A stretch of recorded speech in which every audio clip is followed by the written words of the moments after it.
Hello, welcome, everybody to the Massachusetts Beer Reviews channel of YouTube.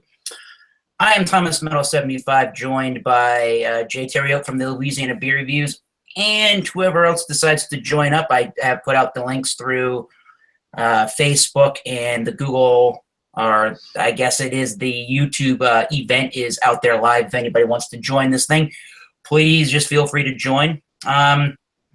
So today is just Sunday Funday. Just share a beer, talk about beer. Where I'm stuck inside, it looks white. Yeah, it's pretty white outside. We got 15 inches of snow Thursday, and more is coming now, and it's pretty white out conditions. So what better thing to do than to, I guess, have a little beer chat examination, whatever you want. Sunday Funday, it's kind of going to be no real agenda. Got a couple of newsworthy stories to, I guess, bring up when it comes to beer. But other than that, just share a beer, just talk about beer and kind of have a good time. My beer that I'm going to share today is from the Oscar Blues Brewery. It's just their IPA. It's in the blue can. Some people call it a Blue Dream IPA, but on the website, it just says, on their Oscar Blues website, it just says Oscar Blues IPA.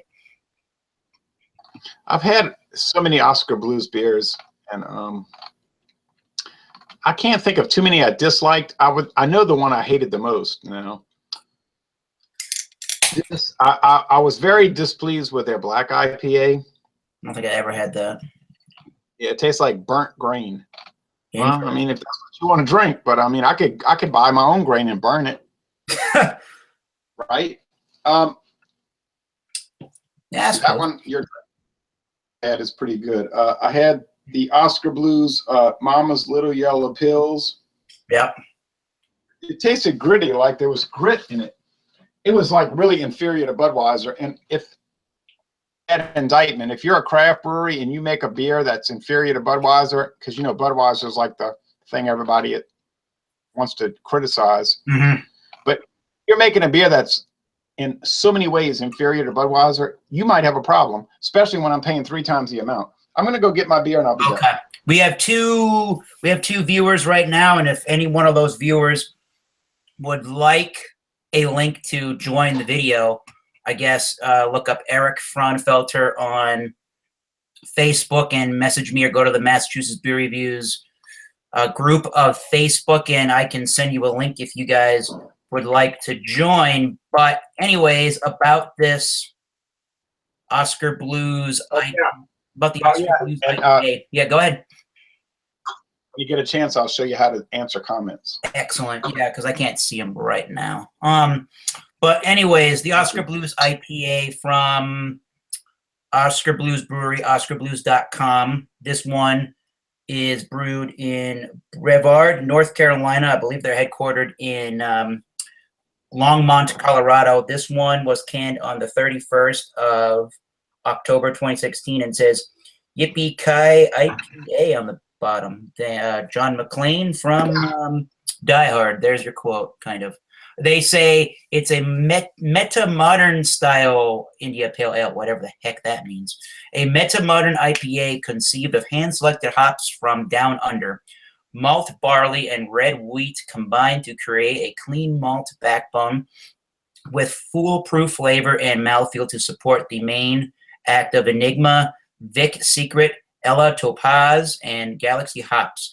The hops strum juicy and sweet aromas with headline notes of passion fruit, raspberries, pineapple, and citrus. This straight-up strain is Oscar Blues IPA.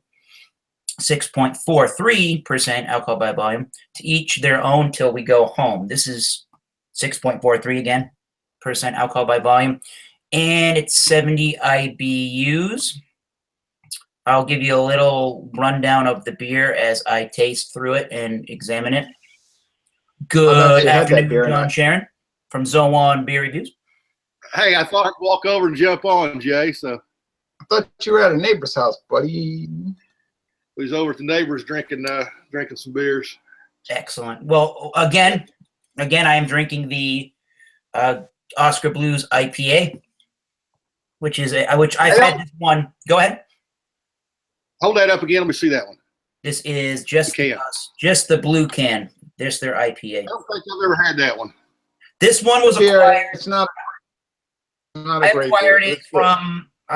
it from their Conundrum variety pack, which had this Oscar Blues IPA, Dale's Pale Ale, their Piner, which is their throwback / session IPA, and their Mama's Little Yellow Pills. I think it was $17 and some change, which isn't too bad for really well-made beer, but it is a little bit pricey. But I can justify it when it's pretty good beer. Yeah, Pinner. And Pinner, we not have Piner, TRD Politics that joined the group chat. So hello, TRD Politics. I don't think I know you, but good afternoon. That's So I'm Lance. having, Oh, it's Lance. Oh, hi. Yo. Gotcha. I'm having the Ryan Guy's Truth I can get that. I IPA. don't think I ever bought that, though. I should try that sometime. I'm drinking 7.9%. 75 IBUs. Oh, there you go. I got mine locked and loaded, ready to go. Stroh's. I Oh, have no, it's the not Stroh's. Stroh's, I see I it. wish. I have Trouble Brewing's Round Midnight Belgian White. It's 5.4%. It's sort of like a Blue Moon takeoff. It's made by Genesee Brewing, North American Breweries in Rochester, New York, exclusively for Walmart. It looks like today is a Walmart day for me because this morning I drank an entire bottle. I have to admit it, I couldn't get the cork back in the bottle. Wow. And I said, well, it's going to go bad. You know, that wine will turn bad. Sure. So I drank an entire bottle of this wine from Walmart. The oak, what is it called? Something Oaks. Oak Leaf. Whatever. Oak Leaf. Yeah, Merlot. Not a bad wine, actually. They have a really good website and gives you a lot of information. So I drank that, and that was good. And I'm drinking another Walmart brand, Round Midnight, you know, the Trouble Brewing, which we have coming up for examinations. And I think, like y'all said, if Walmart gets it as a contract, they demand that it be done correctly and not be junk. Hold on a second, I'm getting a call. I was going to say, that doesn't sound like Google to me. I think the Walmart beers are going to become a extinction here very shortly. Yeah, well, I mean, I've mentioned it before on my beer channel and on some of the Wednesdays with Jay or the Thursdays with Rajay. We just don't get in New England. We just don't get beers at Walmart. So you can get beers at places like Costco and another big box chain store like that called BJ's. You can get beers there, but just going back to the Goose Island. No, going back to the Oscar Blues IPA. It has that golden hazy look. I mean, it's not entirely hazy, but you can see through it. It does have some nice carbonation. There is some suspended particles in there. I don't know if you can even tell that in the camera light, but yeah, most filtered beer, but it's not really that kind of chunky sediment. And it does have kind of looking head to it that you would expect from an IPA or some kind of a pale ale. And the smell is definitely, I mean, it's not quite a New England style beer, the New England style IPA, but it does have more of a juicy hop quality to it. Lots of big pineapple sweet notes, pineapples, mangoes, maybe some lemoniness, some grapefruit is there, but the pineapple juice is the big and foremost scent in the beer. There is a nice Pilsner crackery, not Pilsner, but a white bread, crackery, biscuity. That's the word, biscuity, kind of a malty note. So, I mean, it is, what did I say? I said it was 70 IBUs. It doesn't smell like a big hoppy beer, but you can get those tropical hop notes. Yeah. A little bit of the oil and more of a malty base in the background, which is really nice, and it sets itself up to smell like it's going to be a very balanced beer between hops and malt. So I've had it before, but let's try it again on camera. Cheers. See, you know, the one I got here, I mean, you can see that it's about the same thing. I don't think it's, you know, it's filtered good, but you still got little particles in it, like what you probably got in yours. Yeah. This is 75 IBUs. I mean, you get that piney note, you get the smells of a traditional IPA. But I think I've had this before. I can, and it's really just a good old traditional IPA. The malts, the hops are well balanced in it. It's not one of those, like you said, it's not a Northeast Coast IPA, but it's good. It made in Cincinnati. Yeah. It's a good traditional IPA. It's balanced. It smells good, looks good, and it's got all the earthy tones that I want in what an IPA is. Yeah, that description is almost spot on in a way to this Oscar Blues IPA. It's very similar to that. It's got a nice biscuity white bread kind of a malt in the background, which is really nice. You can get the sense that it is 70 IBUs. You get that Galaxy kind of hop. You get that almost. It's kind of juicy in a way. I mean, I think people that like the New England style IPAs would probably like this one. It's probably not as dank or resinous or oily or pine sappy as, say, Trillium or I don't know, Heady Topper or something like that, or a Treehouse. Not that I've ever had a Treehouse, but with the name Treehouse, it probably has some pine sap flavors to it, I would imagine. Yeah. But just very well balanced. Everything's going well with it. It's on the light side of medium. I would still call it medium. Fairly crisp. It's very clean, very refreshing. Now, I say there's not a lot of the oil qualities in the beer, but there's just a touch of that which gives it just a little bit of not a viscosity, but just brings up the mouthfeel just a little bit slick, but not really. That's not really the star of the show. I think the star of the show is definitely those Australian style hops, giving it that unique pineapple, earthy kind of an undertone with those biscuity malts and those white bread malts. So if any of that sounds good, even almost that wheat malt, I know there is a little bit of that. They said red wheat, which I've never had in a beer that I can think of before, but it does give it a little bit of a fluffiness. It is, very easy to drink if you can get 6-packs or 12-packs, or I don't even know if they make the tall boy cans of the blue can of the IPA. I would definitely get that. It's only 6.43%, so I'd say you could make a session out of these, but you got to make sure that you're in a place and in a position where if you get in trouble, you can get home. Yeah. But Who makes that? Oscar Blues Brewery. Oh yeah, I like that. Yeah, it's not too. I think it's a beer that can be accessible to people that aren't even really big hop lovers or big hop fans. I would personally give the beer. I mean, usually for me to give something an A, it's got to wow me and knock my socks off practically. And I think in certain regards, in me giving it an A, I guess an A minus, it is doing it. It's not the biggest and boldest in your face IPA. Although it's not a session IPA, it's kind of in the middle between it not being really that big and bold, and it's not a session IPA. It's got all the flavors you want out of a great IPA, but without it being thin and watery like some session IPAs can be. So I think 92 or 3 is a really good rating for me so far on the Oscar Blues IPA.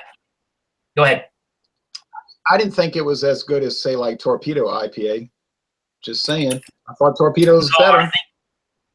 I think a beer like Torpedo versus the Oscar Blues IPA is just a little bit fuller and richer in the mouthfeel. I think this one's a little bit more relaxed and easygoing. I think that's how I would, describe that. So if you wanted more of a relaxing and an easygoing IPA that's pretty thirst quenching, I mean, if you find the Oscar Blues IPA, get that one. If you definitely want more of a robust beer drinking experience, I think, as Jay is saying, the Torpedo is definitely the way to go.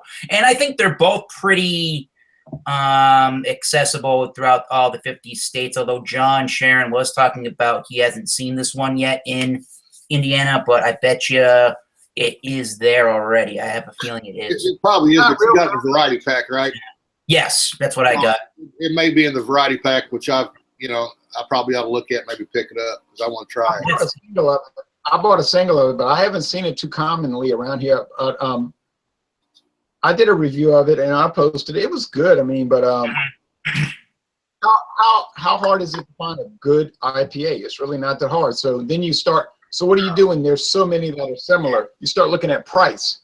Yes. And their price is not great. I'm not going to pay $10.99 for a girlfriend who's good looking when I can pay $7.99 for a girlfriend who's really good looking. You know what I mean? Sure. You know, And, I'm just trying to make an analogy. and you know that's a good point that you brung up too, Jay. Sometimes it's a price point that I've found out a lot of times. Your more pricier type IPAs, sometimes always the best IPAs, the ones like what Eric's got, or the Ryan guys like I got. Sometimes I feel like the Torpedo's not a bad one, and I agree a little bit with what Eric said. I agree a whole lot with what Eric said, by the way. But you know, I think the Torpedo's more heavier, more bigger body, and I'm more what I like with what Eric's got, or what I like about 70, 75 IBUs. I think the Sierra Nevada is a good balanced one, but I think what we got is excellent balanced, and it's not got that overwhelming hop that I'm not a fan of with the IPAs. Sure. I'm not a big fan of Stone. I'm not a big fan of Rogue, because and there's a lot of people are. I don't degrade them. I've had them a million times, but I just think, to me, they're too hoppy for my palate. Sure.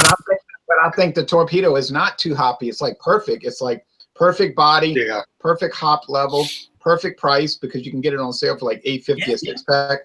I mean, I understand what you're saying. And then like the New Belgium beers I had recently, they tasted like skin, like animal skin or human skin. Like people said, fleshy hops. He's It's gross. cannibalistic, man. I've never. I haven't heard it described like that before. No. You want to be a cannibal? Go get some New Belgium. I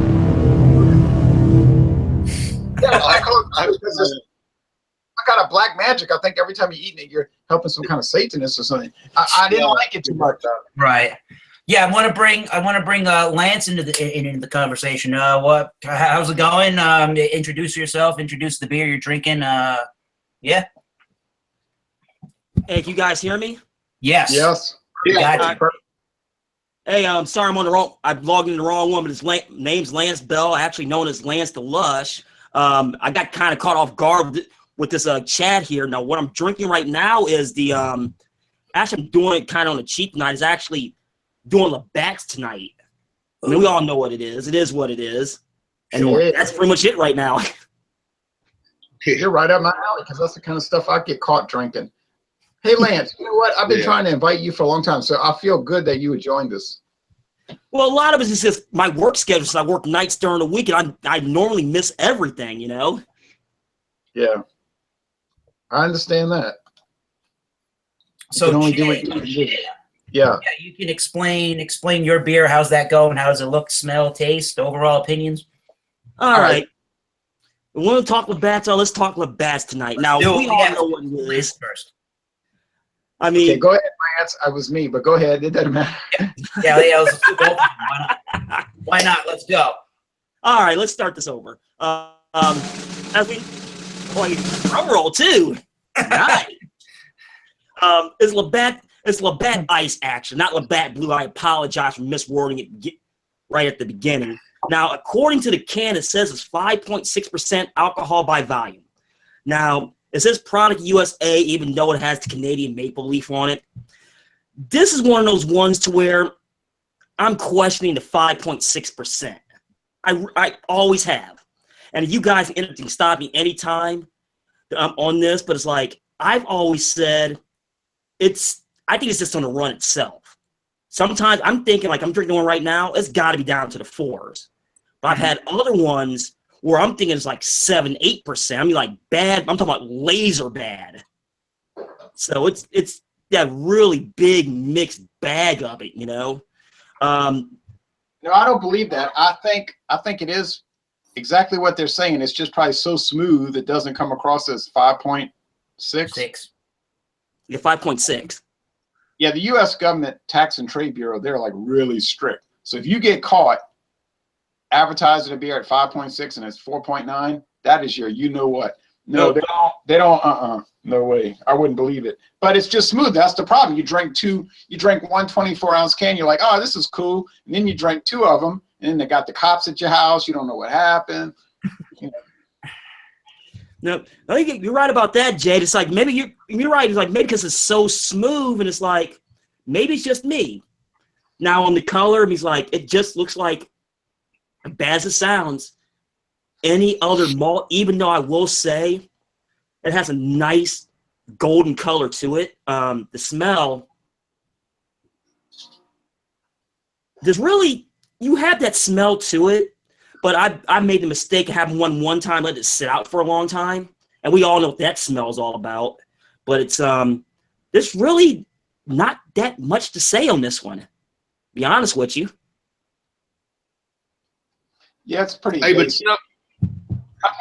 it's not too long ago. I think I done a review on the Molson Ice, and I kind of felt the same way. I mean, the IBUs and the alcohol was way up there. But I think what Jay said, and I agree a lot with that. I think the smoothness of those beers, you don't get the big alcohol in it like you should. Yeah, I think the ice beers for me personally, well balanced flavored stuff.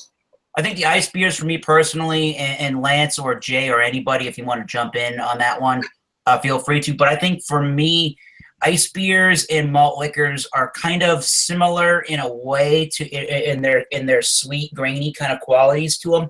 But I tend to find, and obviously ice beers, the American mass-produced styles, are going to be just a lot lighter and easier to drink. And that's kind of why I prefer ice beers over the malt liquors, even if a malt liquor is in the 5 to 6% range within that, tolerance. But I seem to like beers more like the Molson Ice and more like the Bud Ice than I do any of the bigger style malt liquors. Like when it comes to, I know Jay knows this one, when it comes to something like Steel Reserve 211, we only get in southern Massachusetts and in New England, as far as I'm concerned, we only get the 8.2% version. So it's, to me, they can kind of be a very harsh style of beer, whereas there can be harshness with the ice beers. I tend to find that they're way less, that they're more subdued in its harsh qualities than you would ever find in a malt liquor. But that's just what I think. But if you drink, like when John came to New Orleans 9 months ago, and we drank the Mickey's, if you drink something like that, 5.6, it's super smooth. I mean, we walked around New Orleans, those big cans of Mickey's, and it was just like drinking water almost. I could have walked around there all day long drinking those Mickey's. By the way, I know somebody's going to say it. Oh. Jay is having a little filtered cigar, not a cigarette. Yeah, it's made by a company in Somebody was going to say it. I had to say it now. Carolina. But this is. I don't know if you've ever had it, Eric, and I don't know if I kind of forget his name, but I apologize for that. But and Lance, and I know Jay's had it. The Molson Triple X. Has anybody had that one? Yes, I have actually. More than once. John and I think it was Charles Lewis. We did a beer review of that on my channel. That's right, we didn't we? Yeah, we talked about that. Yeah, I don't mind that one so much.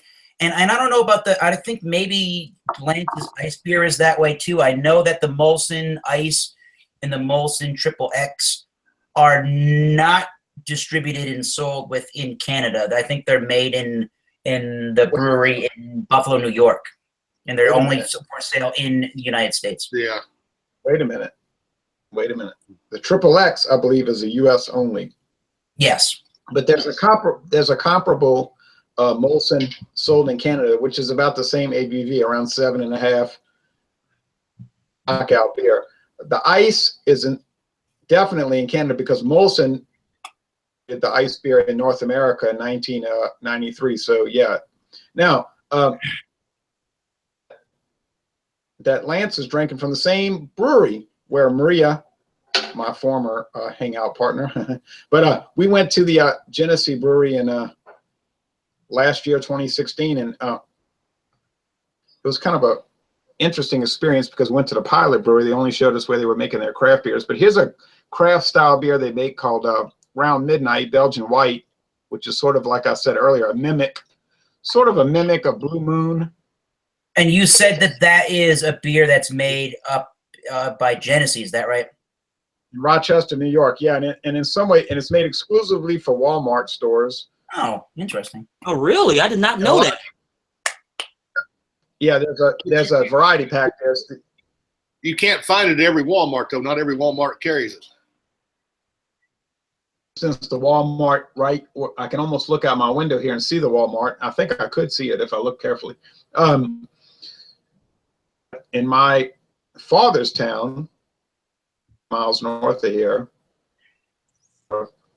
they sell it. So he said, I'll go get it for you. So he went over there and he couldn't find it. He asked one of the distributors who was in there stocking the shelves. He said, you ever heard of this Trouble Brewing? Trouble Brewing? They said, well, yeah, of course. So they showed it to him. He bought the 12 pack. He gave it to me, and I appreciate it. Thank you, Daddy. And I paid him back because I bought him a ticket to the game last night. But that basketball game. You know, for $12, you get 12 cans, white, which is a mimic of Blue Moon, and in some ways better than Blue Moon, actually. You get a red ale, a pale ale, and an IPA, and it's at Walmart. And I think pretty soon it's going to be at all the Walmarts. At Rochester Brewery in Rochester, New York, Genesee, and they do a really good job with it. Some of the stuff coming out of that brewery is very questionable, like frankly unappetizing, like it's bad. But Walmart, and I think we talked about this in some other videos, they must have told Genesee, look, don't try to hustle us with that garbage y'all sell at these other stores. You want the contract, put out good stuff. So, you know, a Walmart contract is so valuable, they must have said, gotcha. Just like this wine I drank this morning from Ernest and Julio Gallo, it's sold at Walmart.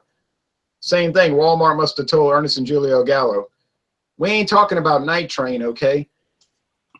Don't try to play games with us. You want to sell some good wine, cheap, you know, do the good stuff. So they did, and I drank it, and it was very good. And they've been doing that for 9 years. So anyway, that's it. That's it. If you see this around midnight, check it out. We got some examinations coming up starting Wednesday. Excellent. If you can find it. If you can find it now. Yeah, I don't. Again, like I've said, I don't get the beers in Walmart's, but maybe I'll try to find some stores house brand beer and bring it. I know that the whole idea of, you know, the house brand beers. I know that Walgreens used to have one called the Big Flats. I don't think that's 7-Eleven did the game day ice beers. I know that didn't really work out very well, but there are some of these stores that have, I mean, they're well-known breweries, but are they putting out reputable products? Now that's the question. Look, I'll tell you, I think I know what they do. They try to put out junk. Stores, yeah, they put out junk, and if people don't buy it, they'll just kill it and then put out a better quality. It's got nothing to do. Yeah, go ahead. But the Trouble Brewing I think is really good. It's really good. I'm drinking this right now. I would literally rather drink this than Blue Moon. I can believe you. Now, what I was going to say, actually, you know what? Go ahead. There's a lot of stuff that comes out of Rochester that's not good. I can name like Labatt Blue. Oh. Don't even get me started. All right, I'll shut up. You know, I think City Brewing's putting out a lot better beers than what they was 2, 3, 4, 5 years ago, though. There's no doubt about that. Yeah, since they canceled the line, what was it? The Beer 30 Light and the Walgreens beer Big Flats and stuff. I mean, and there was some company putting out a 99 pack light beer. Yeah, I remember that. That's ridiculous. Lance talked about that. Lance talked about that on his Facebook page. But you know, that's gimmick stuff. That's gimmick stuff. Yeah, it is. City Brewing. Look, those people took over that brewery after Heilemann's abandoned it. All right. Yep. So they bought it really cheap. They didn't have a lot of money, so they just put out cheap junk like dog bite malt liquor, junk like that. Well, sure. So they made a little bit of money putting out crap, but then they started getting really big contracts with Sapporo, with Pabst, with who else? We just said the big company in Ireland, Guinness, to put the blonde lager. So when they started getting these big contracts, oh well, after all, they couldn't afford to put out garbage then, so they put out quality stuff. You see, like they always did make good stuff for Pabst, like their Heileman's special export, that export lager, what do you call it, Dortmunder style. Yes. They had the ability, but they made money putting out garbage, you know. So I mean, why not, you know? Well, yeah, look at it from this standpoint, Jay's like a lot of companies that do that, they're looking at it from a volume standpoint. They can care less what the quality is. All they care is about the volume at the end of the day. How much are they gonna produce to make at the end of the day? I mean, it sounds real crappy. That's what it is, you know? Right. Like, so if you can put out an inferior beer with really cheap, like barley malt, corn, syrup, hops, and yeast that you bought from other companies that rejected it, right? And people buy it, well, you know, hey, and you have no shame, you'll put it out. But they found out that the big money was in putting out quality products like the Guinness Blonde Lager and the Heilemann Special Export. So okay, and not to mention the Sapporo line. Don't they make some? Don't they make some Sam Adams too? City Brewing. There's always been a rumor about that, and Samuel Adams will never give a straight answer. And what does that tell you? Well, they do have a brewery. I know they have a brewery in La Crosse, Wisconsin, and now that's inevitably a name in beer that a town in. Yeah, that's what we're talking about, City Brewing. Yeah. That's what. Yeah, and inevitably, it's a name when you see it, and you're a craft beer guy, or even if you're one of the guys that just likes your standard kind of American style lager beers. You kind of cringe a little bit because they don't really have the best reputation for being a brewery that really is producing noteworthy things that are really great, and they really put, you know, quality products onto the market. You know, I haven't had enough of their beers where I can say that, but you know, we all have that stigma about those guys. I can show you a whole line of beers that they put out that are a nightmare. I'm trying to show you a whole line of beers they put out that are really good. In a way, because it's like, why do you lower yourself to put out garbage, you know? Yep. But I guess money talks, you know. Money talks, sentiment walks. Absolutely. But you know, I mean, all they do really is contract brewing. So, you know, if somebody walks in and says, "Yeah, I like that. I want you to produce it for me," whether they think it's good or bad, they're going to produce it because it's going to be for somebody. Now, Minhas, which is also in Wisconsin, up there in Monroe. Minhas, hey, reviewing under influence. Minhas, they have their own. Minhas has their own line of beers, which are all pretty much wretched, right? But Minhas also does contract brewing for companies like Dixie Beer, Trader Joe's. So Minhas also proves that they can make good stuff. Eric's going to grab a Trillium. But Minhas makes a lot of money putting out filth, garbage, horrors, atrocities of mankind. So, I mean, I wouldn't feel comfortable making that kind of stuff like Boxer Lager. But, well, Minhas does it. I mean, I couldn't drink it. Now, I watched that review with Arkansas Beer Reviews and Brad's Beer Reviews on that Memphis. I can forget what the name of it. O'Hare or something. Yeah. I haven't had that one. I've never seen it, but I'd like to try it sometime to see if I like it. Yeah, these oh, by the way, this stuff here is called Cheyenne. Yeah, I don't know about this stuff. Cheyenne is from here it is. It's from I've got the extreme menthol and the regular menthol. It's from what's the difference between the two, between the extreme and the regular menthol? It's just more wintergreen, you know, the extreme. It's from Cheyenne International in Grover, North Carolina. Well, it is made in the United States. I didn't know you know, it's all right. I don't smoke. Oh, I don't cigars? I don't smoke at all. I puff. There are little mini cigars, those filtered tip kinds. And you know, I think that's the growing trend right now, the filtered cigars, because they're so inexpensive that a lot of people switch over from the Yeah, they're still cheap in my area, and I find that crazy just because it's New England. They're more about you know, these are fine. They're $1.49 plus tax at Family Dollar, but they're not at the quality level of Santa Fe. And Santa Sure, Fe yeah. comes from Swisher International, but Santa Fe's are going to cost you about 35% more. So it's a trade-off, whatever you want to do. In my area here, a lot of people working what they call they're called GTOs. They're 99 cents for a pack, and less than $10 a carton basically. But I mean, people, that's a big thing that everybody's switching over to the little mini. You got to watch out for those though, John, because if you look at the label, it'll say made in India. If you get those that are made in India, they will literally fall apart in your hand. I bought some of these from India. They're called a top hat. Yeah. Oh, yeah, that's big down here. Top hat. Oh, in Akron. Oh, yeah, they're like $1.79 a pack down here. Everybody smokes them. They will fall apart in your hand. But these Cheyenne will not fall apart in your hand. They're $1.49 a pack. Well, anyway.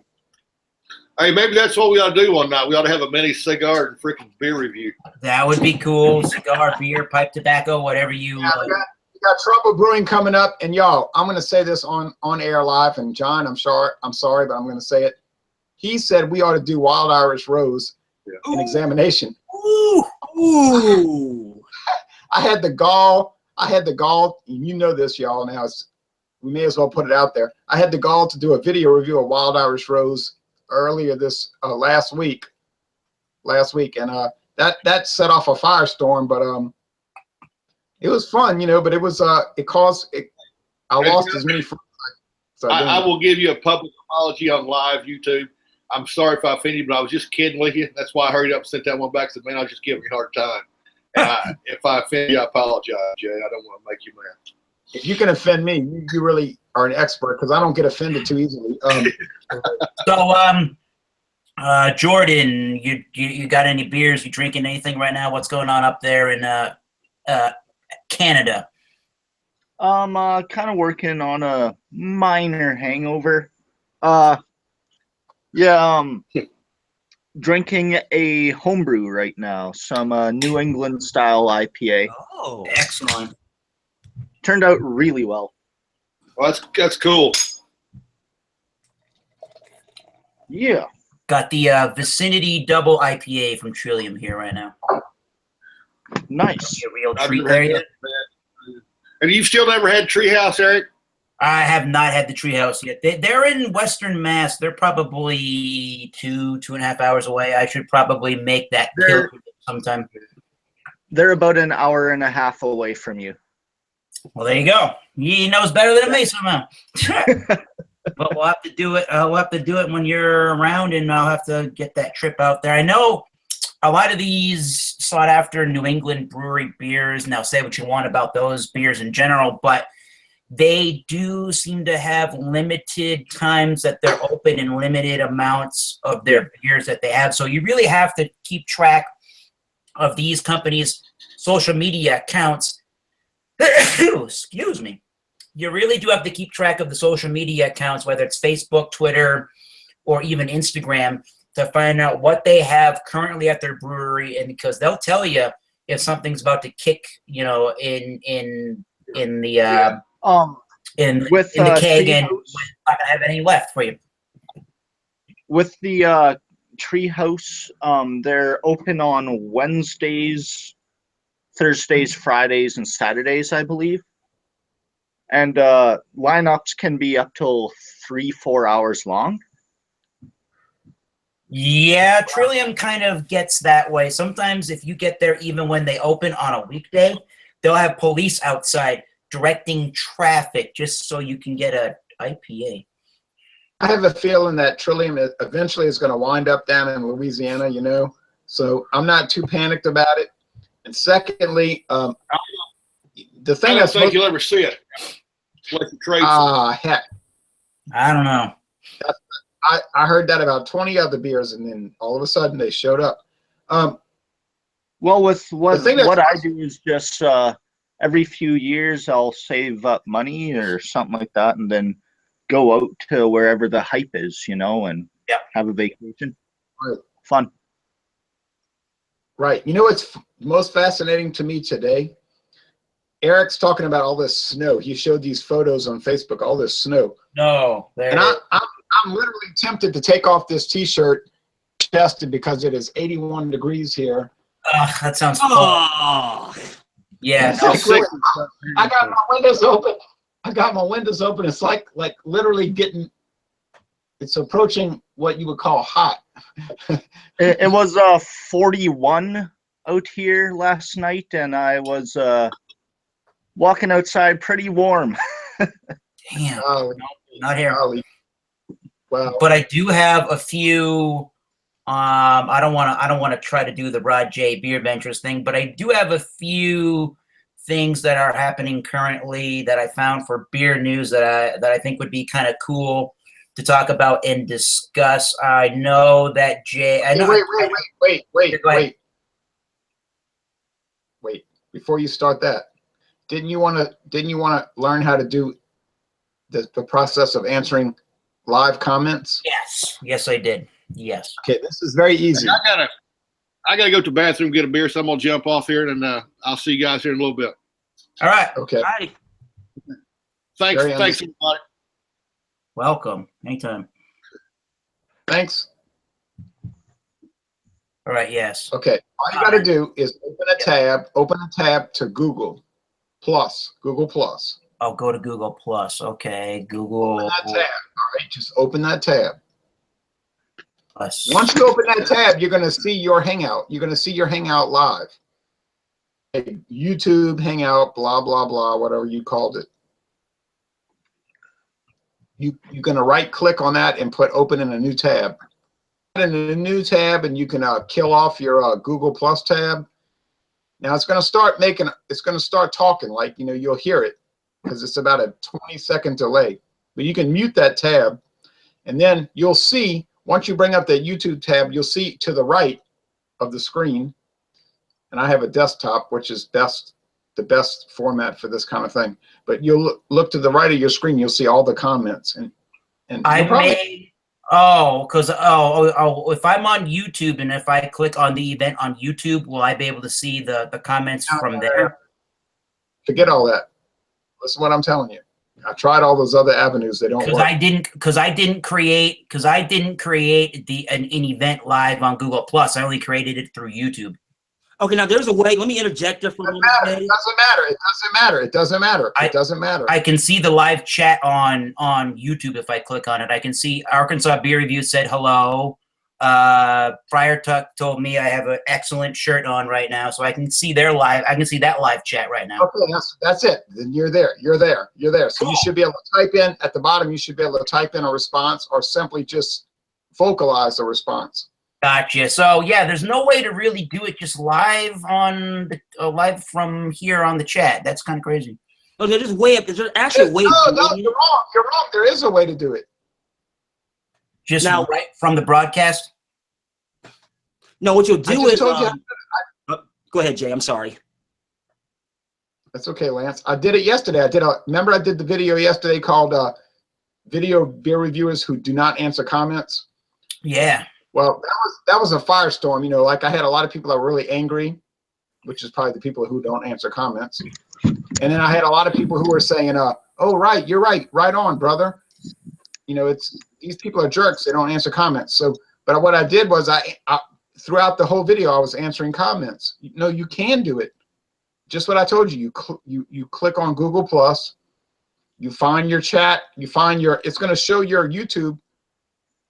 It's going to show it. It's going to show your YouTube video, and it'll be you, but it'll be delayed. It'll be about a 20-second delay. Okay. If you right click on that, that'll bring up another tab. Well, you just get out of your Google Plus tab once you've accessed your YouTube video. You just mute it. You want to mute it so that you're not hearing the volume. Right. And then all of a sudden to the right, you'll see all the comments, and then you can either type responses, or you can just vocalize. You can literally vocalize the comments, and the people watching your video will hear it instantly. They'll hear what you're saying, because people are literally watching right now. It'll actually show you how many people are watching, and so it's very convenient if it'll open up. And my feeling is that it will open up. I'm going to check and see if it's showing on your Yeah, it says right now we got 3 viewers, so thank you for watching. And again, I have it popped up. I have the live chat popped up from my YouTube video. I just told it to pop up the chat, so it came up in this little tiny window, and I can have it on the side of this live beer review right now. Yeah, I'm about to open it up right now. Watch, you'll see it. And Lance, by the way, Lance, when you do your political videos with your Sunday night supper time, I very often watch those. I just haven't made comments, but I do watch them, by the way. Oh, thank you. Starts drinking and he's having a good time, but then Lance gets mad. He starts cursing and swearing. But I don't say a word. But I notice what he's saying. I'll say, "Oh boy, Lance is getting done out." You know. Uh-oh. Yeah, the dinner in politics is one of those ones to where I can just be my ugly self because I just don't care on those versus the regular videos. It's one of those, you know. Yeah. I don't say a word, but I notice what's going on. Okay, here's what they say. Friar Tuck says, "Excellent shirt, Eric." Yep, I see that. Arkansas Beer Review says, "Hello." Yep. I don't know what Frio 6.0. Oh no. Oh no. That's from Minhas. That's a bad thing. Oh, Thomas, okay. thanks everyone. Keep commenting and I'll see and respond. So if you talk right now, they'll hear it. They'll like literally hear it at this very moment. I have it popped up from the YouTube video, but yeah, there are a couple of things that I found that I did want to bring up, and Jordan, feel free to comment if you would like as well. This one, and I've heard about this one, but I got this from Beer Advocate, one of their news stories from one of the bros.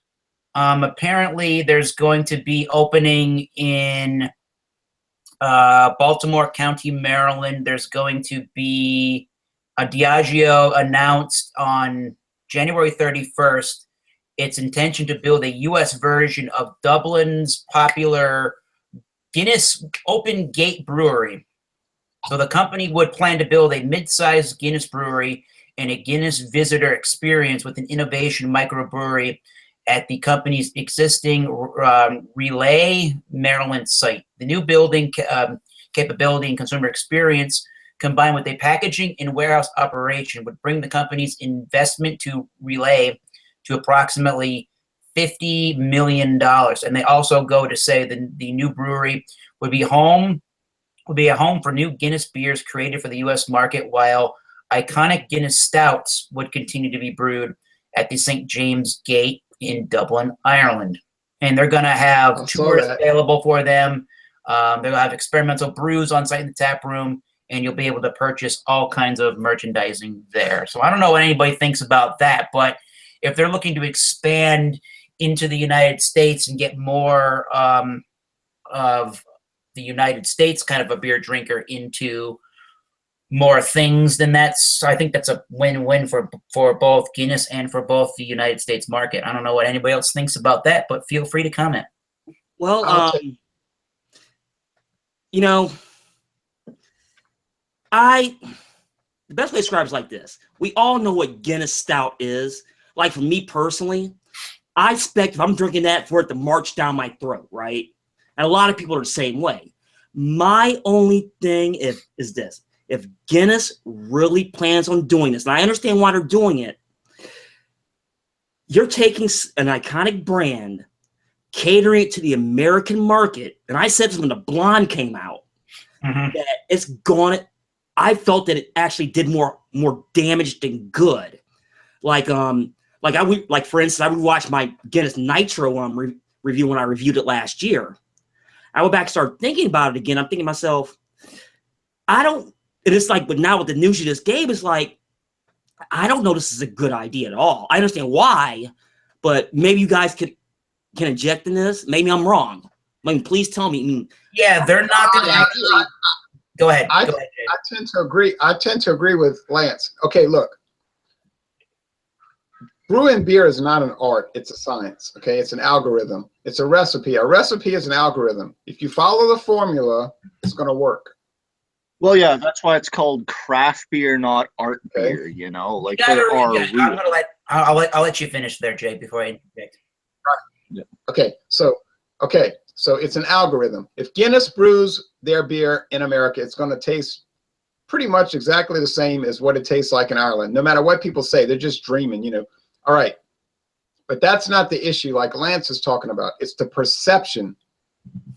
People are going to look at it as like a phony baloney type thing. They're going to say, oh, they're brewing Guinness Blonde American Lager in Maryland, or the suburbs of Maryland. They're brewing Guinness whatever they're brewing for American market, and they're going to look at it as like some kind of phony bull crap. Me on my end over here in Louisiana, I'm not going to mind. I don't care. I'll buy it. I'll try it. When I drank the Guinness made in Canada for all those years, it tasted fine. Yeah. People were saying stuff, and the stuff people said did not match up to the reality. No, you know, people would get on the internet and talk about, oh, this Guinness made in New Brunswick is horrible. I would rather drink horse urine. I was like, get out of here with that. No, you wouldn't.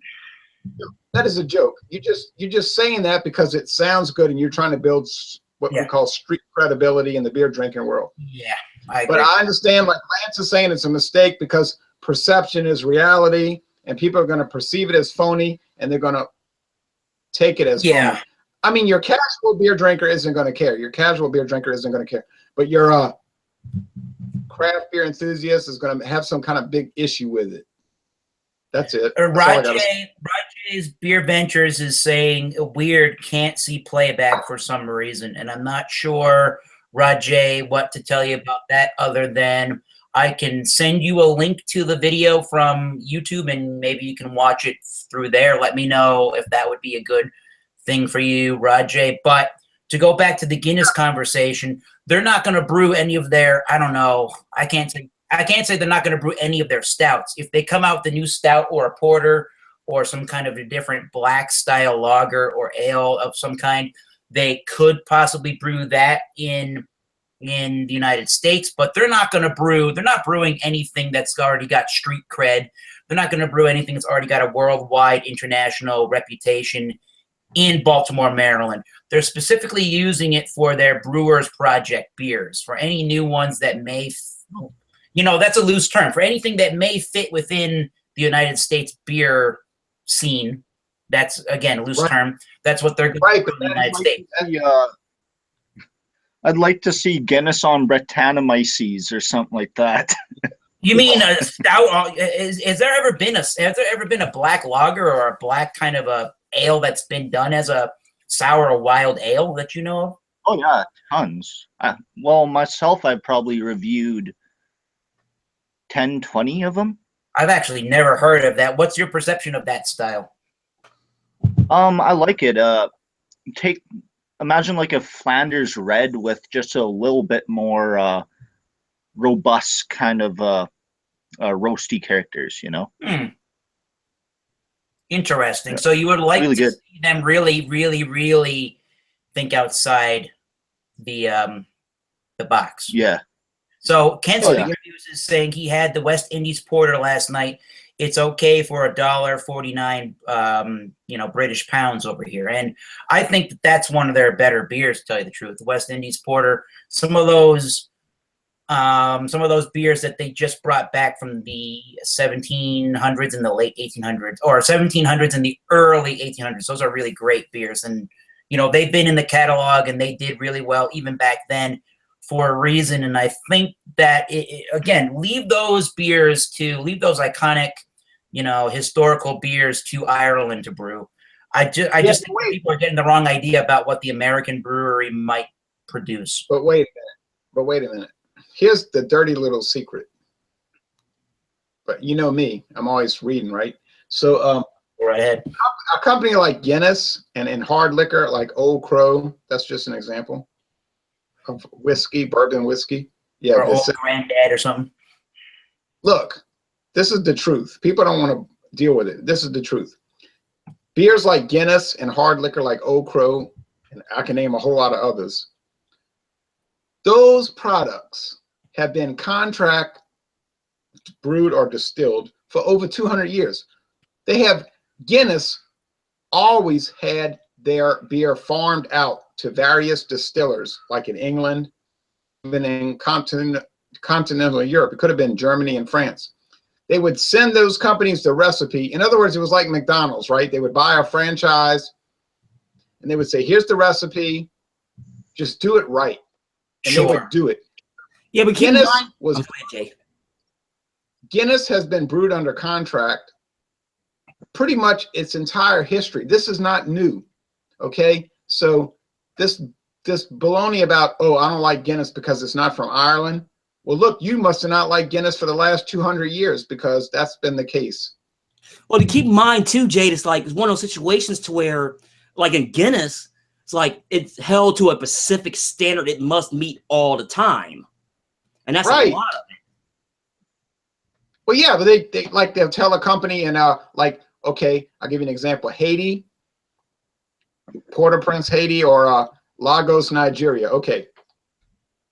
They said to the company in Nigeria or Haiti, you can brew Guinness. We don't care.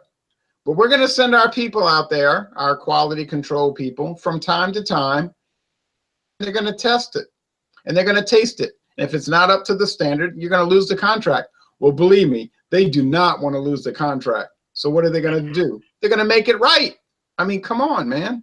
Well, you know, I'm totally agree with that. It's one of those ones to where, especially in a situation with a contract brew, is like you have two options. Well, from the head brewer, do what they say or do it on your own and make your own mix. Yeah, the comment here that I'm getting, another comment I'm getting here from Kent Beer Reviews is he's talking more about craft beer in relation to Canadian Guinness versus Irish Guinness. He says it's a bit like Stone Berlin. They're better from California. And probably so. I mean, you could be in a state of mind, and maybe some of these people you're talking about, Jay, are just in a state of mind where Guinness is supposed to be Irish. That's just the way it is. I can't drink a Canadian version. It has to be Irish. And I cannot say either or because I've never had German stone beer, okay? I've had the Canadian Guinness and I've had the Irish Guinness. And to test, I remember I tested myself. I did a blind taste test with the Canadian versus Irish Guinness. Yeah. I was totally wrong. I thought the Canadian Guinness was better. And I never dreamed that would happen. Same thing with Dixie beer from New Orleans. Dixie beer in New Orleans, Ireland, and in other parts of Europe. And people in Europe drink it and they say, oh, it's so good. They say, I love New Orleans beer. Yeah, right. New Orleans beer brewed in Belfast. Okay. Same thing with Budweiser. Do you know that Budweiser beer has been contract brewed around the world for probably over 100 years? And people over there in Thailand and Singapore and Nagoya, Japan, they've been drinking it. Never noticed any problem. They never complained. The big lagers around the world are contract brewed. That's the only way they get them to those countries. Carlsberg's a big one. Heineken's a big one. Foster's is brewed everywhere. And nobody thinks about those beers. Nobody. Don't forget about Carling Black Lager.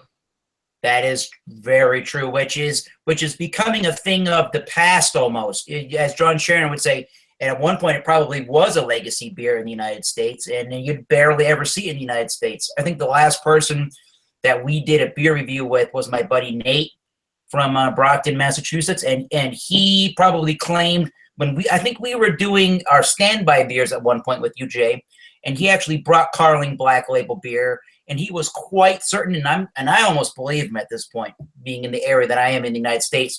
He claimed that was probably the last case of Carling Black Label in Massachusetts, and again, I probably agree because I've never even seen it.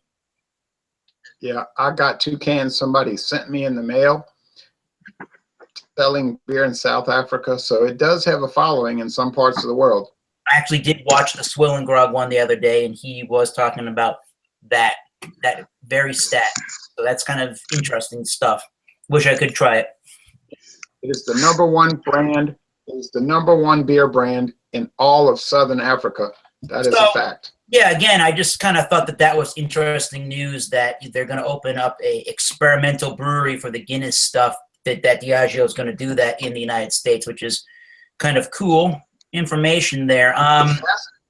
Yeah, Fascinating news. another news article which came out a few hours ago from foxbusiness.com is the article is titled, quote, Boston Beer's change to Rebel IPA's recipe is a sign of desperation, is what they're talking about. Desperation? Why? Yeah, desperation. And I didn't read the whole article here, but they're talking about, let me see if I can see here that they start the article by saying altering the recipe for its Rebel IPA is a sign of desperation at craft brewing giant Boston Beer, which is suffering from a protracted sales slump across much of its beer lineup.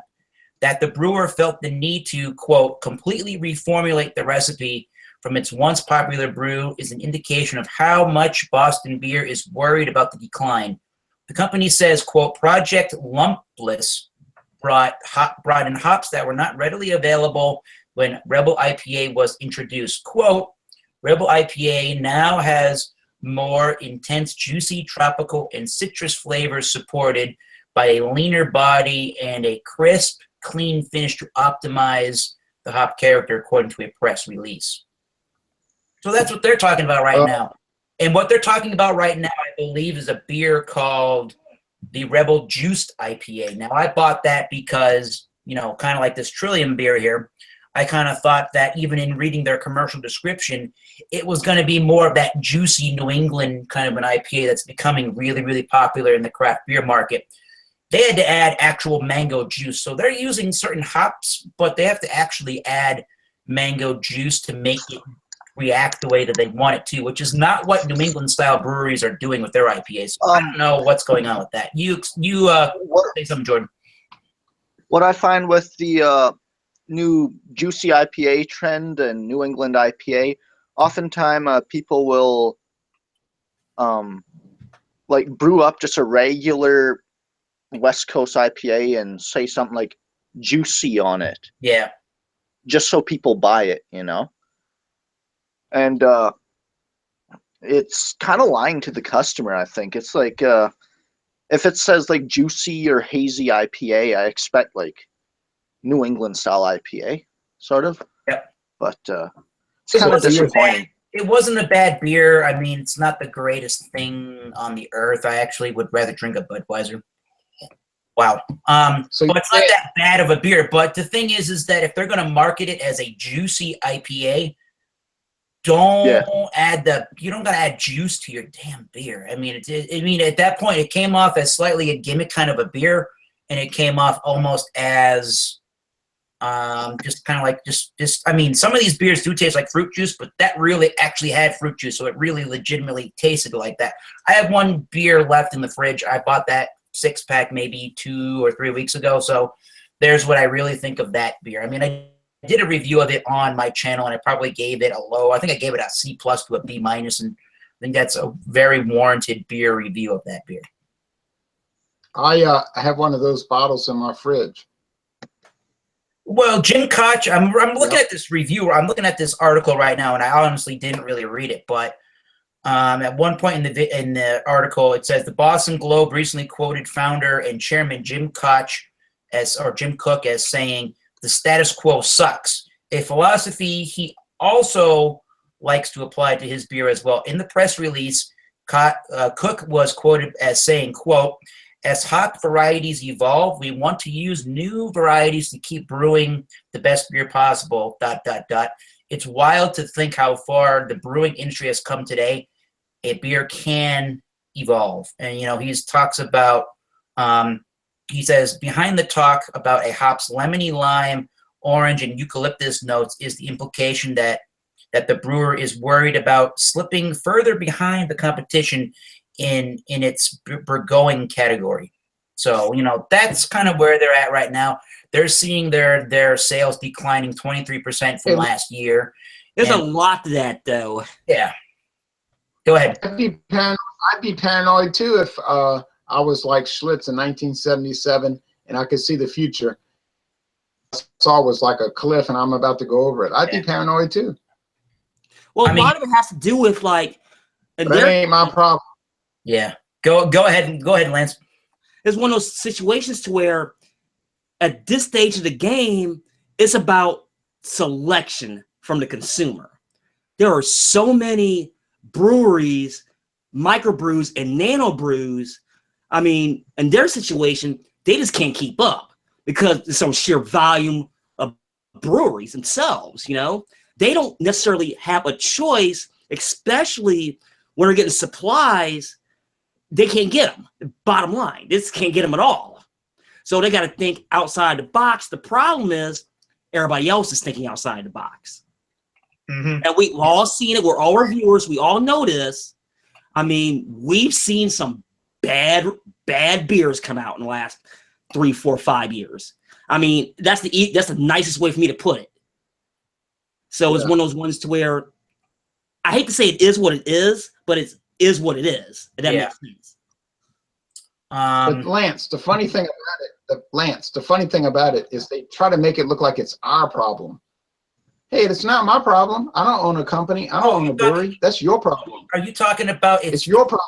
I'm just buying it and drinking. Yeah, you're talking about the beer consumer is the one that's causing the decline in the beer sales for that particular company. Bull. I'm asking that as a question. Not the consumer. No, it's the company's fault because they want to run after every trend. If you create the trend mongering, and then you're mad because nobody wants to buy a pet rock. Yeah. Well, no one made you produce a pet rock. If you want to go closer into the beer trends and a discussion on beer trends, go to Rajay's Beer Ventures and look at his review, look at his video that we did with him on Thursday night. We actually go into a little bit of length about beer trends and trying to follow beer trends. And I think certain people do have to follow beer trends because that's just, you know, how you're going to be profitable in the beer market. But you have to balance both the beer trends with really, you know, setting your own trends.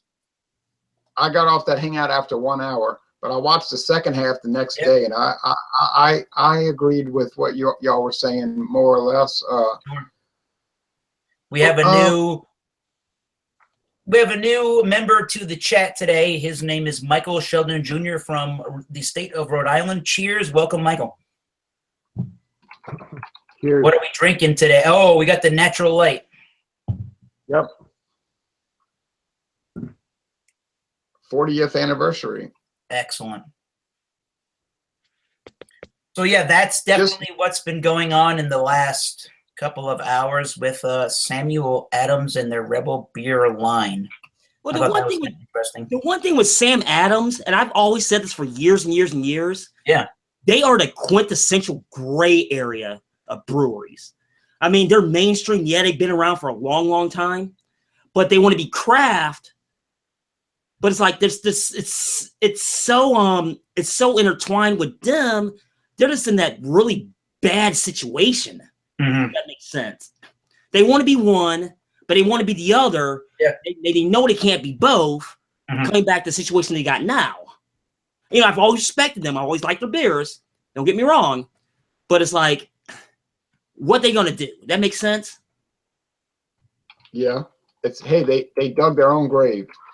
What's your experience with the Sam Adams, and what's your perception of Sam Adams beers, Michael Sheldon Jr.? I think it's a very good beer.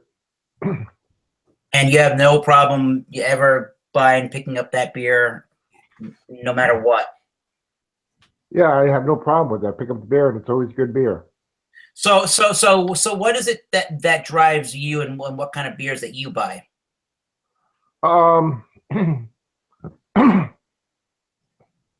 The alcohol content mainly. Is it the alcohol plus the price of the beer? It's got to be a good mix of both.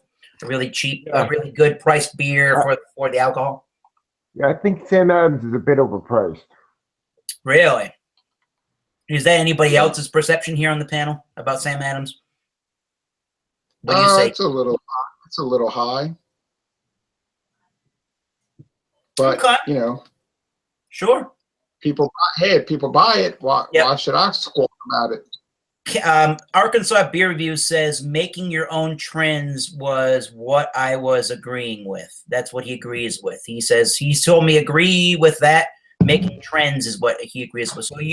So he agreed with what I was talking about, which was you gotta have a mix of both. I think you have to, follow some trends to really get some credibility, but at the end of the day, you do need to you do need to be a trendsetter and try to do things that aren't really being done, and maybe you could almost try to create and set your own trends. And instead of trying to chase trends, why not be a trendsetter yourself? Now, I have a question about that. Now, Sure. if that's the case, why is being pushed in the beer media, excuse me, about these heavy hoppy beers, I mean, I've been seeing that a lot the last 6-7 months. To me, it makes no sense at all. I mean, I can have the hoppy beer, keep that in mind, but it's like, it gets to a point where it's like, you chase that, it becomes oversaturation. And like what you're saying, set your own trend. I mean, is this going to be the rise of the nano brew? I mean, that's an open question I'm asking for everybody. See, personally, I think this is my favorite beer trend so far as the New England IPAs. I'm a lover of the style. Like, that is my jam. Literally jam. No. Can't Beer Reviews quickly. Can't Beer Reviews says he goes for taste over quantity / pour flavor, POOR flavor. Well, that's a good plan of action. Yeah, but go ahead, Jordan. Oh, I was just going to say that. Yeah. Is that certain trends are really, really good, right? Yeah, likes I New like England. it. I wasn't a fan of, it seemed a little while there, everyone on the West Coast was putting out a Kolsch. Yeah. And most people can't brew a decent Kolsch. So. In America. Yeah. Yeah, I get that. Yeah, I mean, I don't want to talk too much about chasing trends because you could do a whole week's worth of topics of, a whole week's worth of these discussions just on trends alone, and if we want to follow them or not. But I mean, again, I just thought that was kind of an interesting article to talk about because you see the Rebel line of beers and how many different kind of Rebel beers that they have, and they're just trying to, follow the marketplace and trying to see what works and what doesn't, and what's going to hopefully create some sales. And having the name Juiced in IPA next to it, obviously it got me interested. Obviously, I bought the beer. I didn't think that highly of it, but I can kind of appreciate it for what it was trying to do. Not my style of IPA. I don't think the Rebel beers were really my whole thing. Although I did have a couple of times the Rebel Raw IPA. They're big 4-pack of the tall boy cans of their IPA, and I thought that was actually really good. It wasn't quite Trillium, Treehouse style beers, Heady Topper. It wasn't quite those things, but it was a really close approximation of what those kind of styles are. And I hopefully what they can do with their Rebel line of beers is continue to make Rebel Raw and continue to get that thing out on the market, because that's one of the best beers I think they make, period. Sam Adams is Rebel Raw. I never tried it. It's a big 10-point-something% alcohol by volume double IPA. They talk about it being hazy and that whole New England kind of a commercial description of it, but it really kind of has those flavors, but it really kind of has the West Coast malty caramel toffee malts to it.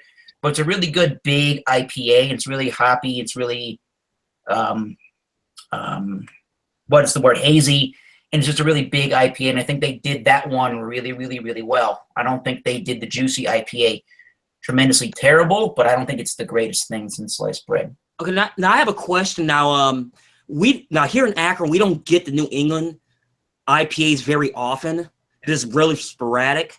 Now, Sure. My question is it like, I call them the quote-unquote cloud beers? Now, is it like the exact same thing up there with it's like a Blue Moon, for instance? Well, as you can see here from this Trillium that I'm drinking right now, some people say, and I know Jordan will say it too. Some people, the saying for these beers is haze for days, and you definitely Or, people go have ahead. also said some really inappropriate ones, but turkey gravy.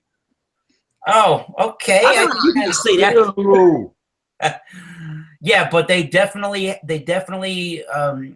I mean kind of the double IPAs do, but they're a little bit more extreme of the beer drinking experience.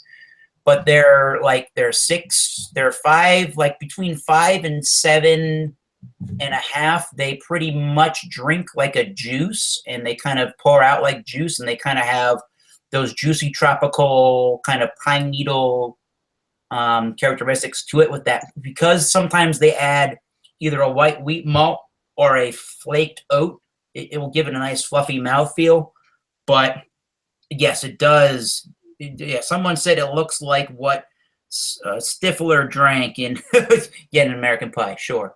Yeah. In other words, they add an adjunct. Yeah, it's also something they often use English yeast. Yeah. And it produces some sort of haziness with the hops. Yeah. Kent Beer Reviews says Kent Beer Reviews is gonna mimic what you're gonna say here, Jay, which is he says I still like the old school American IPAs as well as the modern haze for days IPAs. So yeah, he's good with both. I'm actually good with both. This is currently my favorite kind of an IPA, but that's what's going on in New England kind of right now. I'm fine with it. I've said this from get-go. I have no problem with that, okay? But I have a problem with this I have a problem with this phenomena or this setup. It's bad to use an adjunct in one case, but it's perfectly acceptable to use an adjunct in another case, which to me is a totally arbitrary appreciation of beer and brewing. If it's okay to use an adjunct in case A, then it should be okay to use an adjunct in case G. You know what I'm saying? And I'm not an advocate for using adjuncts. Not that I'm a opponent of it. I'm just saying that. Yeah, I'm just saying the same people that have a problem with adjuncts, they'll run around talking about Rhode Island uses wheat to clap it up. Well, hell, isn't that an adjunct? Yep. Arkansas Beer Review says, agree, Ron. Right. If it's good for the goose, it's good for the gander. Thank you. Yeah.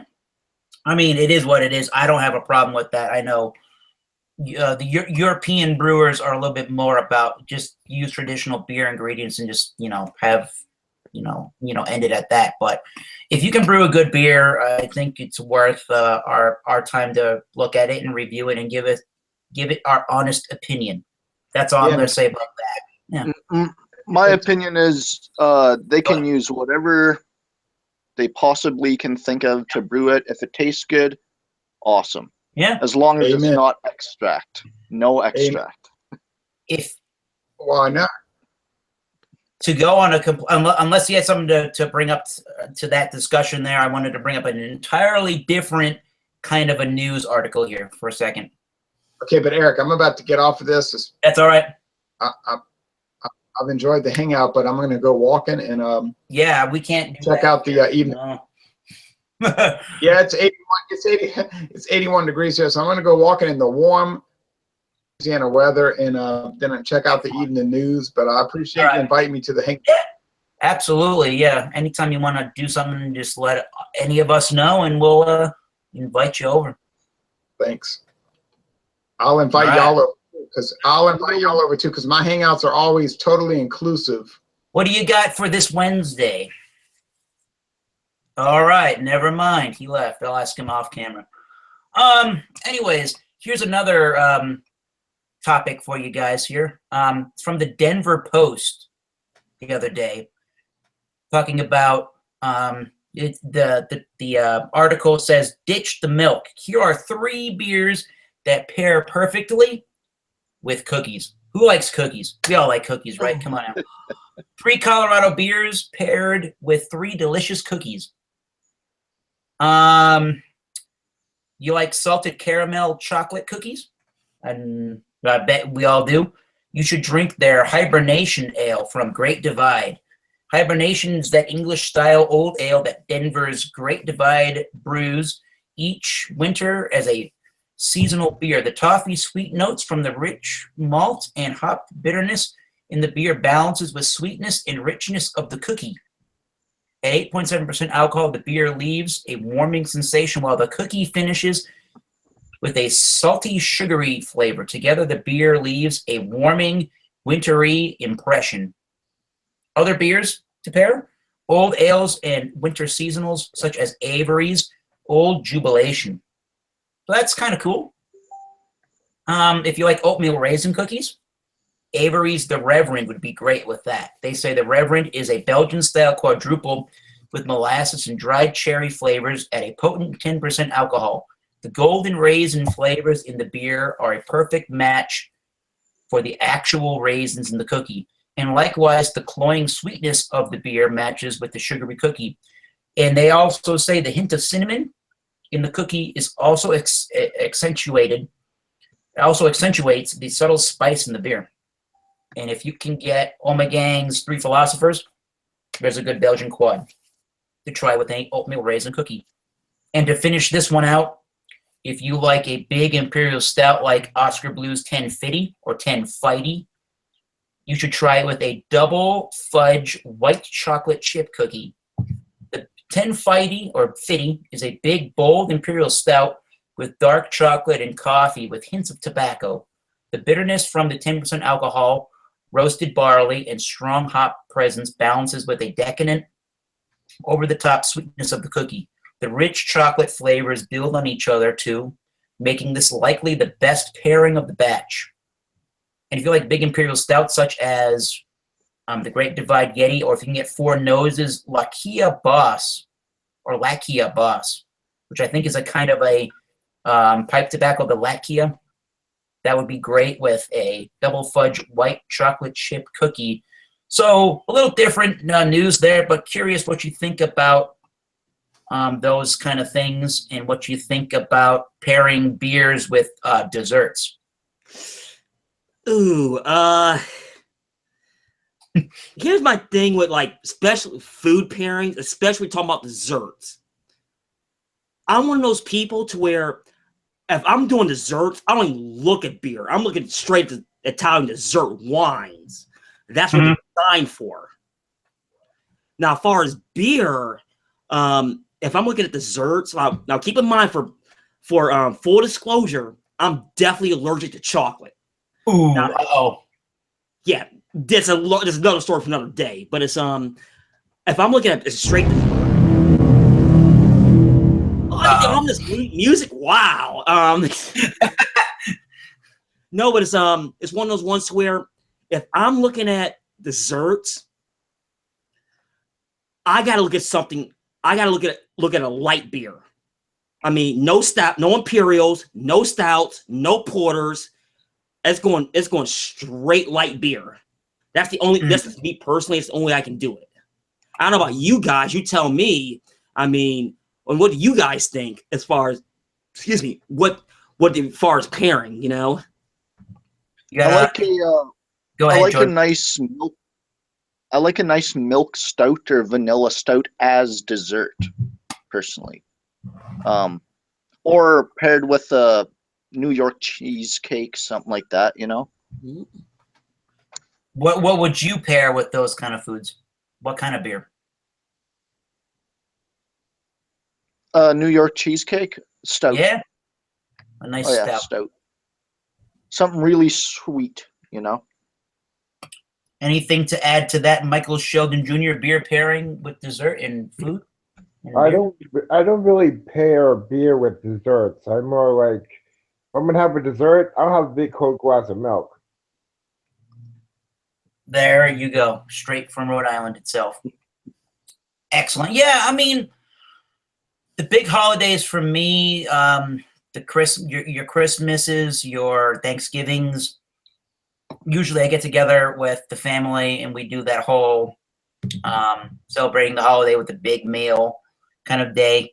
My cousin and I, and now one of my cousins that just turned 21 in the United States, we usually get together and we usually try to make a big beer day out of it where we pair each portion of the day with a different beer. So when we get to somebody's house or they get to my house, whatever it happens to be, we'll drink a lighter beer that's got some flavor to it just to get our palates, ready to drink some beer. And then during an hors d'oeuvre, maybe a slightly hoppy pale ale or something like that. With the meal, it depends if we're eating the turkey, then maybe more like a Belgian Saison or something like that, or a brown ale maybe. For desserts, that's usually what I'm thinking. I'm thinking a stout, in some kind of a stout or a porter, or I don't want to say a barley wine, but something that's got a little bit darker roasted malty quality. It could even be a nut brown ale for all I care. A nut brown ale from Samuel Smith would do pretty well with a lot of different desserts, I think. But I think it's got what you shouldn't be doing, except for maybe the very end of the night, as far as I'm concerned, is drink a really, really, really big beer. So Like big, like what do you mean? To kill your palate for the rest of the night. Like what do you mean by like big beer? I mean a big beer as in a big alcohol percentage, 8%, 9%, in that range up. Because for me personally, when it comes to having a beer pairing, or even like a beer dinner, if you will, you kind of don't really want to pair the big alcohol percentage beers first, because you're gonna shoot yourself in the foot for trying to drink any more beer for the rest of the night. So it's not like you're not gonna drink a dark horse. Go ahead. I'm sorry. No, go ahead. Now I was gonna say is one of the ones where you're not gonna drink a dark horse Pleat the Fifth, for instance. Exactly. I love that beer. On the ground. You're either gonna want to do that for dessert later on in the night, or sometimes what I do on Christmas and in Thanksgiving in the United States is I'll do that as sort of a digestive beer, as the last beer of the day. Maybe there's an American football game on, or a hockey game or something, and I'll just sort of have that as the very last beer to conclude my night. I wouldn't drink, say, Santa Claus Classic at 14% as the first or second beer of the day. Oh, okay. Yeah, See, that's what I mean. Then there's me. I'm the kind of person who regularly sessions 10% beers, Uh-oh. What would you drink with what do you drink at Thanksgiving there, Michael Sheldon Jr.?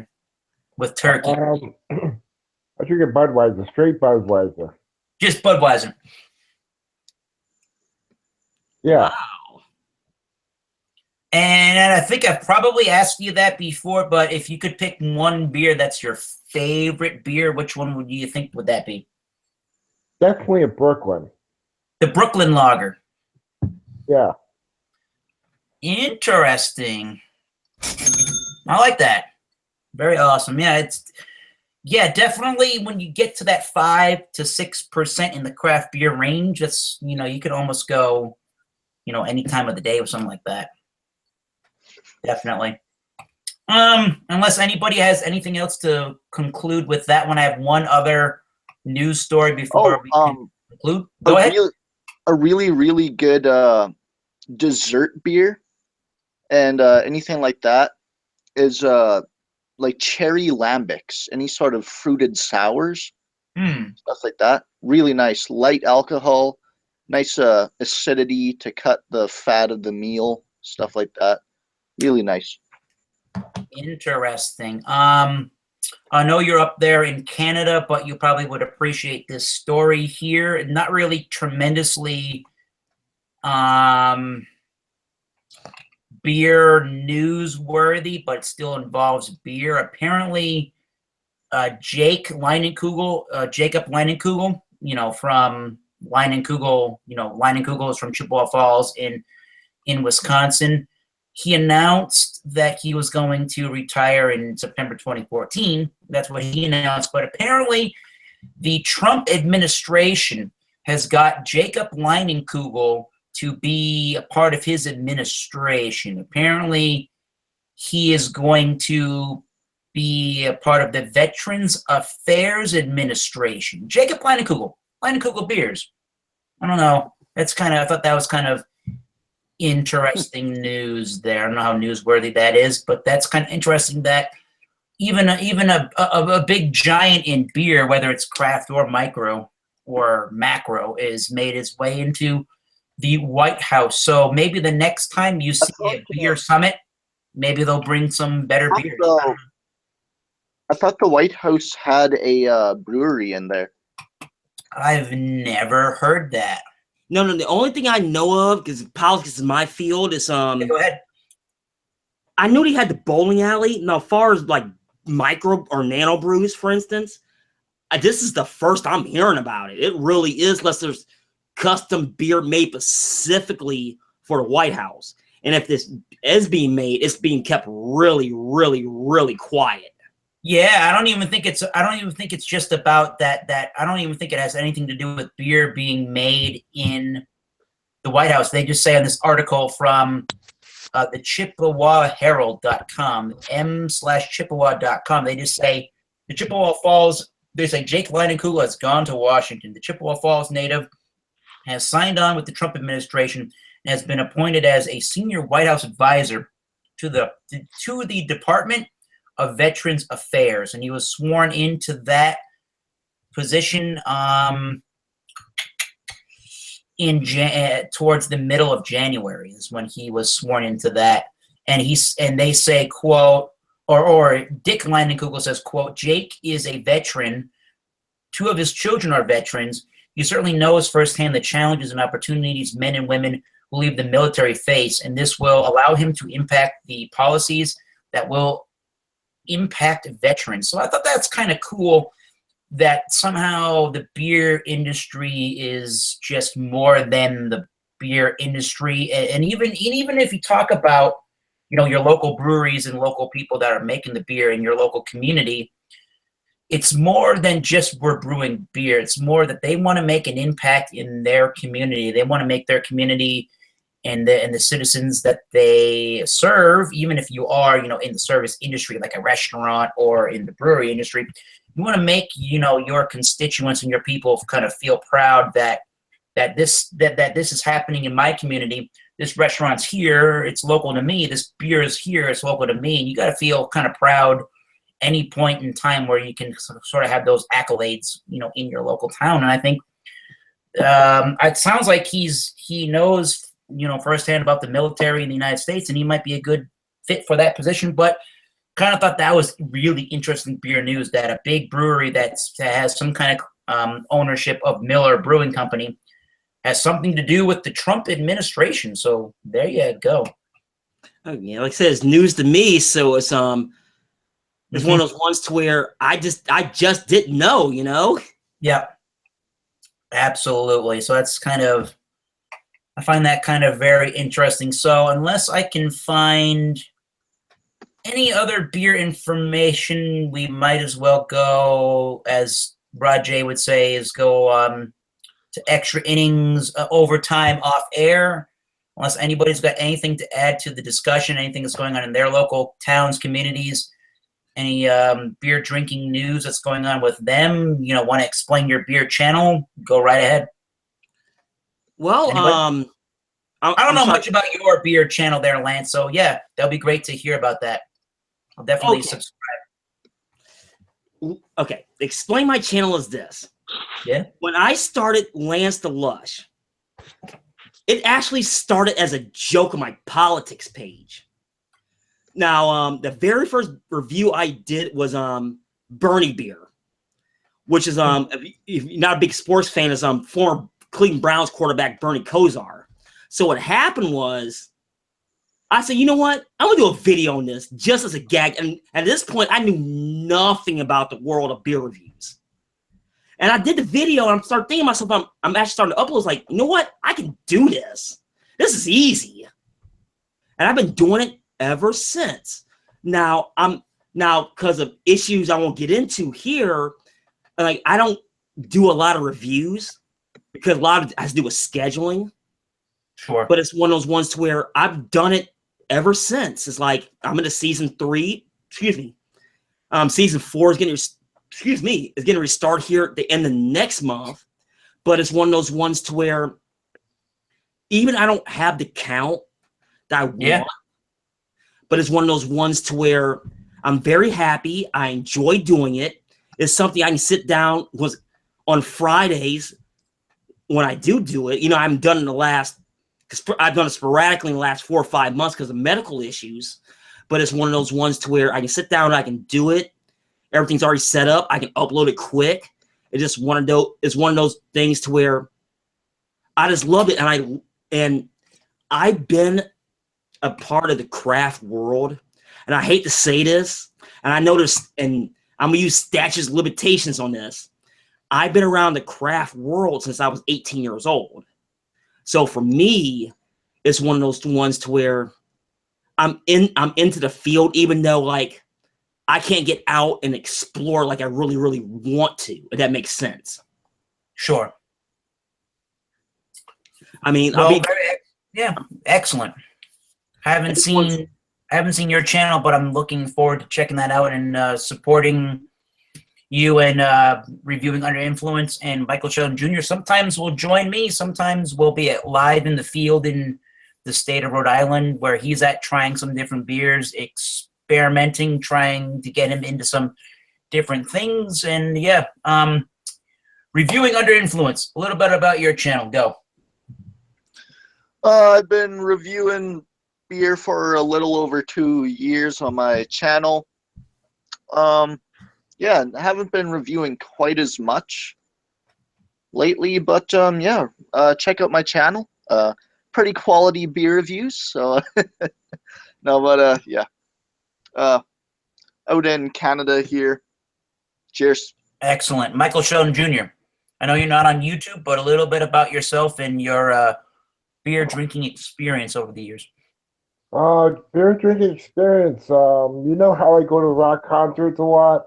Well, beer and rock concerts go hand in hand. Cheers on that. Last night I went to a show and I had myself a Narragansett. The first time I had a Narragansett in 2 months, and I started tasting new flavors inside that beer. Sure. There was like an olive type of note to it. Real? Wow. In a lager beer, olives. All right. Interesting. So there you have it. I know we got probably Kent beer reviews or maybe Arkansas beer reviews still with us, so I appreciate that one. I guess we're going to sign off from here, and we'll check you again next time. Thank you, Lance, for joining. Thank you, Jay, for joining. Thank you, Michael Sheldon Jr. Thank you, Reviewing Under Influence. Thank you, Zone 1, John Sharon Beer Reviews. We'll definitely catch you next time on one of these beer reviews. And as I say on my channel when I sign off, keep tasting those great beers. Cheers. We'll see you soon. Thank you, everybody, for joining. We'll see you soon.